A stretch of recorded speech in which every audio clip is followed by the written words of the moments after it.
Hi guys, how's it going? Yesterday I turned 28. My birthday is April 16th, 1998. The astrology girlies can do whatever they want with that information. I do not care. I know way too much about my birth chart, and sometimes it freaks me out and I don't like it. And other times it's fine. I don't know. There's a lot of really good and really, really bad placements in my chart, so I don't know what to make of it. And I am a Scorpio rising. I was born at 9:40 p.m. So usually every single year I do a thing where I add on a lesson for the lessons I've learned over the years and kind of compile them. This is the first year I actually have a YouTube channel, so I'm going to also put them here. I also put them on my Substack, although as of right now, apparently there's some cancellation stuff going on with Substack. So if you don't want to look at my Substack, totally fine. I'm just going to keep stuff there and see where that situation progresses. Because I don't really know too much about what's going on right now, so we'll leave it. If we need to move things over to a different platform, I absolutely will. I think I'm also going to have a lot of that stuff live on my website blog as well. Have your own stuff. That's the thing. Have multiple resources for multiple things is what I'm learning when you put things on third party. I say as I'm literally putting this on YouTube of all places. So, but I mean, YouTube's been around forever, so I think we're good here, kind of. Knock on wood. But yeah, I figured this whole vlog would just be like me talking about what I put in that article, 28 things I learned before I turned 28. So that would have been yesterday. And I also wanted to throw in some things I did on my actual birthday, which included a lot of little, just like Portland touristy things I've been wanting to do. The main things being like I went to the Carver Cafe, which is the place where they filmed Twilight, and I went to the Wooden Shoe Tulip Festival too. So we're gonna throw those in as well. And then also, if you see me looking to the sides, because I have the list right here, and I will be reading off of it. Number 1, everyone has a number for how much it would cost for them to do the thing that they claim that they would never do. Raunchy or not, everyone has a thing people claim they would never do, even for $1 million, but they were never presented with that opportunity, and I feel like a lot of people would change their minds once you see that get presented.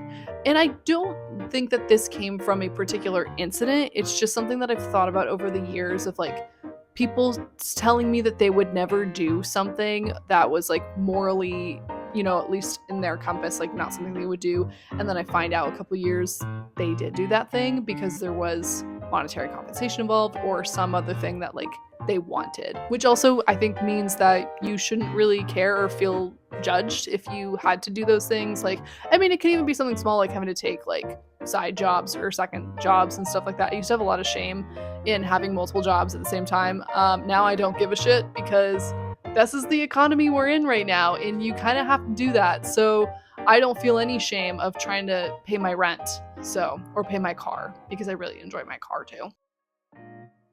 Hello, hi. How we doing? It's my birthday. So I've decided I'm gonna treat myself today. I live in Portland, which is right by the cafe that Twilight is filmed at. So that's where we're going today. It's called the Carver Cafe. I'm doing a little treat myself day because I'm gonna be spending Saturday hanging out with my friends and having a birthday. But everyone's at work because it's a Thursday on my birthday. So I'm just gonna go do whatever I want. I got my little free coffee from Starbucks, and now I'm gonna be getting some brunch. So, and like I know I've like solo traveled and like done a bunch of different things alone. I don't know, I just feel weird like going to restaurants alone still. So that's also a thing for me that I'm just trying to get over, and just eating alone out in public. I don't know, it's just been like a weird thing for me. So we're gonna give it a go today.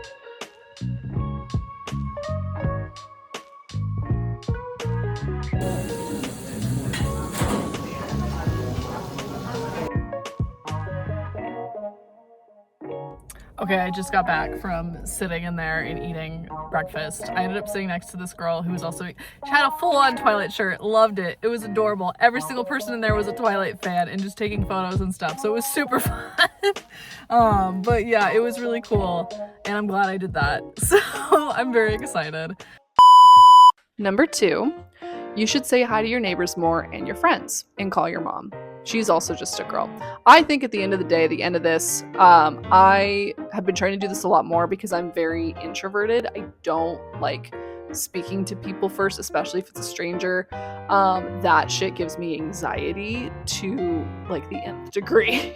So it's something I'm doing a little bit more to put myself out there and just to have better connections with people, especially my neighbors and stuff. A lot of my neighbors have really cute dogs, so I like to pet the dogs and use that as a way in.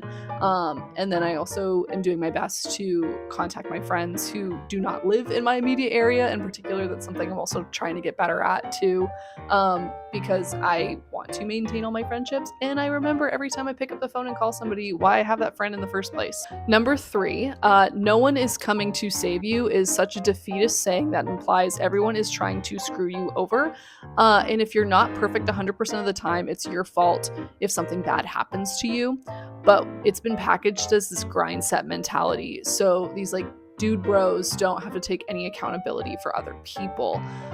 People believing in each other, art, and little acts of kindness can be the difference between making it to the next day. And I know this is going to be kind of a controversial take because I know everybody likes to say the phrase like, no one's coming to save you, so I'm going to do it myself, which I think on one hand can be a really nice thing to think, but I also don't necessarily think it breeds the best results, because then it kind of makes people feel very isolated and alone and like you should give up too, or that if it doesn't work out, it is actually just all your fault and you don't look at the system around you and realize that that also has a play. Not that you should just blame your problems on other people, but also like we are living in like not the best times right now, especially if you live in the United States. It's very scary, and it's okay to lean on other people for support and help. Number 4, being cringe is the first step to being a cool and interesting person. I say this as a former unpopular weird art girly in school. So, and I think I'm pretty interesting now, not to toot my own horn. It just means you have a personality and not everyone is going to get it either. And that's regardless of if you're boring or you're fun. Some people are just going to have a problem with you anyway.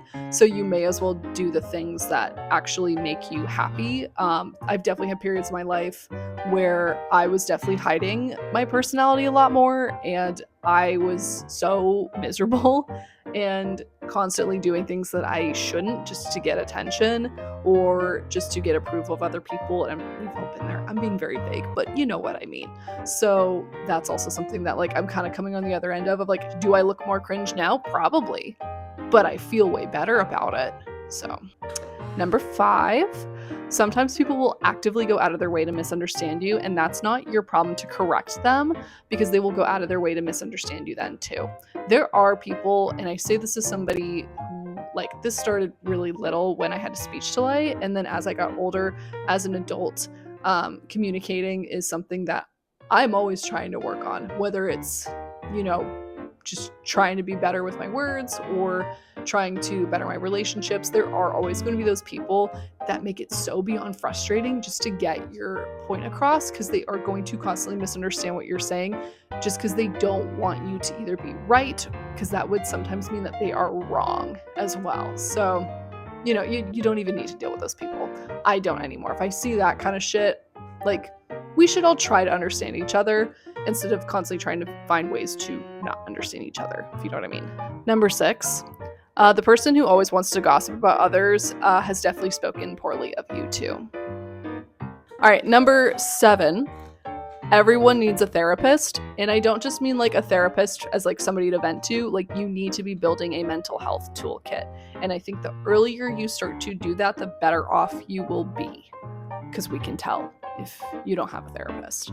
The color red is something you don't need to wear a lot for people to notice, especially if your hair is already red like mine, but wear more red anyway. And that is lesson number 8.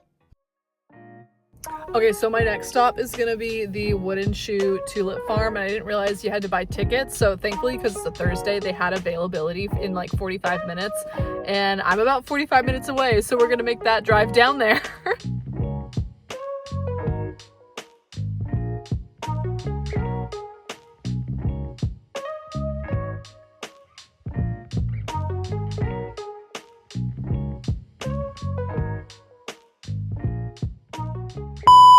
Number 9.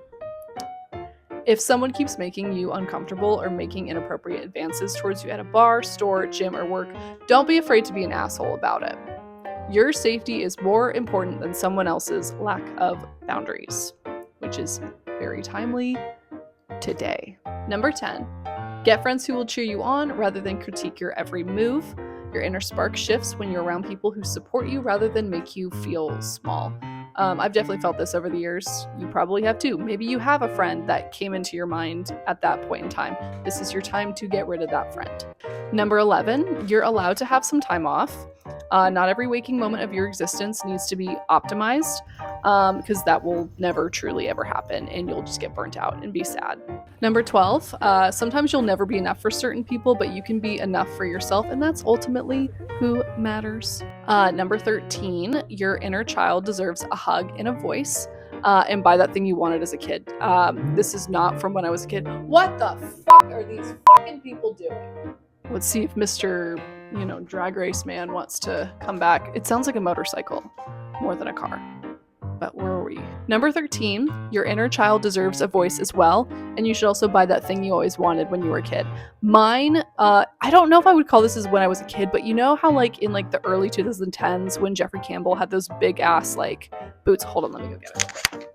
Hold on. They're in the sleeves still. I haven't posted it. I made a little bit of content and then never did anything with it. One second. Huh? I do eventually want to get the black ones with the spikes on them. That was what 14-year-old Lauren wanted so badly, even though I would have fallen in these and would have torn up both my knees. But one day, they are like $225 right now, which I don't want to spend that kind of money. So we're gonna, maybe we'll manifest it this year. Maybe I'll buy those. This is the first set though. And I was like, I love these. I got these on Depop. That's where I got these. Number 14, older women are rad as hell, especially the ones that do not care what others think. I love them. The ones who lift others up, wear what they like, express themselves, and don't let their inner child die. It shows. The ones that are crusty, you can tell, and it shows on your face. And I hope to be like one of the cooler older women when I'm older. Like the ones that are like, they have like the fun glasses and they just wear really fun outfits and have like an eccentric personality. Like that's my future. I want to see that. And it's looking bright. Number 15, not every trend is for your life or your body. And that is a-okay. And on the topic of your body, the most important thing is to be healthy, not skinny. Chronic illness was the one that taught me that. And I will definitely do some sort of story time about all my chronic illness stuff once it's slowly started to get a little bit better. We're like in the thick of it right now. So number 17, the people who have the most negative things to say about others tend to be losers, regardless of what their lives appear to look like. It does not matter if they are super wealthy and live in a nice area and have the best clothes. If they are talking bad about you, they're probably a loser, because if they were really cool, they wouldn't feel a need to do that about other people. Number 18, be the magic you want to see in your life. Number 19, action is the antidote to anxiety. Whether it's movement, a new project that excites you, or just talking to someone, sitting in your head does nothing. I still have such a huge problem with this. I do like to ruminate. I live by myself in an apartment, and sometimes that means I ruminate, but then that means I also need to go out and see my friends. I also need to go to a coffee shop to go work. I need to physically go be somewhere that makes me happy, and that tends to be something that I'm working on and I'm getting better at too. Number 20, have a creative outlet, or 2 or 3. Sometimes if you have them in rotation, they don't even have to be for money. I think you should just have them just to have them, and they just make your life a little more exciting. Number 21, don't make your entire personality revolve around your job. Your job is just one part of your life, and it should supplement what you actually want to do with it. Unless you have a really cool job. Some people have really cool jobs, but I think a lot of us can agree we don't have really cool jobs. Or a lot of people just really hate their job. I want to be at a point where I really enjoy what I do. And I think for the most part, like there's a lot of really cool things about what I do. I work in social media marketing. But then there's also the not so fun things that come with that. And also just, once again, the economy is, people just keeping people in jobs that they don't really like either, which is not fun. So I think at the end of the day, I think it's something that I'm trying to, once again, get better at. The lesson I learned and I'm trying to get better at is your job is not your life. And being able to find that balance is important more than anything else to me, even though I'm someone who very much is a workhorse and I will work multiple jobs and I will burn myself to the ground every time. I am getting better at that. So, number 22, peace is sometimes more important than understanding why something happened or why it happened the way it did. Hi, Editing Lauren here. Do you want to know something really embarrassing? I forgot to film the 23rd lesson. Nobody likes you when you're 23, I guess. Basically, I'm just gonna read it right here. Look at my Twilight poster in the background in all my books. There's a lot happening over here. Maybe ignore that section. It's actually kind of dirty over there. Basically, 23 was everyone should be allowed to have their frivolous purchases. Mine over the years have included 2 Louis Vuitton bags, my shoe collection, and just a lot of little trinkets. As you can see back here, a lot of my books. There's a lot of books like way back here too, and like on my other shelves over there in the corner of my room. There's a lot happening, but they make me happy. So number 24, join a book club. It doesn't have to be an intellectual one either. I've had some of my best reads as recommendations from my book club. I am going to be doing a couple bookish videos. I've been in a book club for about 3 years now, and honestly, it was the greatest way to make friends. I have a bunch of my book club friends coming to my birthday party this weekend. It's going to be so fun. And so it's just one of those things where it's just like, if you get a good book club, like that's amazing. Like, I have friends from that book club that I hope I will have for life. This is one specifically for Portland, because I know we like to dress down. Number 25, wear the outfit that's a little out there. And by out there, I mean extra. And do it again. I want to see more people in really fancy clothes. Can we bring that back? Number 26 is a question more than a lesson, but I figured it would be a good one to throw in here because I've seen some similar messaging go around the internet as well. What if most people in the world are actually good, want community, harmony, and peace as much as I do? And I'm gonna let that one hang in the air. Oh, look at my nails. This light looks so good with them. Number 27, we're almost there. It's better to be the one doing the right thing than the one who just goes along with others because it doesn't get you in trouble. And we're at the last one, number 28, my age now. Getting older, especially as a woman, does not mean you are washed up or expired. Getting older is a blessing that not everyone has the privilege to experience. I think as I got older, as you do, you start to see people in your life that are no longer there and they are no longer on this plane. And that always gets me thinking because like I've had some experiences with death when I was younger, obviously with like pets or with grandparents. And now as I get older, I know more people who are closer to my age who have passed on. And it becomes really hard to, it's not that I fear death, it's that I have a hard time processing like the permanence of it, if that makes sense. And you know, especially as you get older as a woman, I think we have a really hard time as a society like bringing people down to how attractive are you and are you youthful. And there's a lot of really problematic language as to why that we do that specifically with women, that I think we really need to undo because men don't have that same issue. They get to grow up and they get to be still very attractive when they're older, and women just end up being told they're crypt keepers, and I don't like that. So especially as I get older and I meet so many amazing, wonderful older women throughout my life, I meet so many amazing women in my family and in Portland, and I see everybody doing all these amazing things that they just have the confidence to do because they're older and they have the time and they have the money and they have the life experience. It's just so amazing to see, and it really makes me sad to see that like sometimes on the internet you see them reduced to just being old and washed up. So I don't want that to be me, and I don't want that to be you. And if you are sitting here also kind of feeling old and washed up, it's not that I never feel old and washed up. I definitely did off and on for a little bit and still kind of do. And I know some of you are going to yell at me and be like, "What, you're young, you're 28. I'm like, I don't feel that way because I look at like when I was 21 and it doesn't feel like it was that long ago. And I would think back when I was 21, going into 28, thinking that was going to be so far away. And like, I had plenty of time. That was during COVID for me, when I was like 20 and 21, or I guess 21, 22. But yeah, and so that's kind of the thing that I kind of want to end up on, is like, especially as a older woman now, and I feel like I'm kind of getting in that category of like, I am not a child, I am a full grown adult who pays taxes and has a car and has all these big girl responsibilities that I've had for a long time, but I feel like they just kind of set in and became very real this year. Yeah, I'm not washed up. I am just getting started, and I want to keep that momentum going.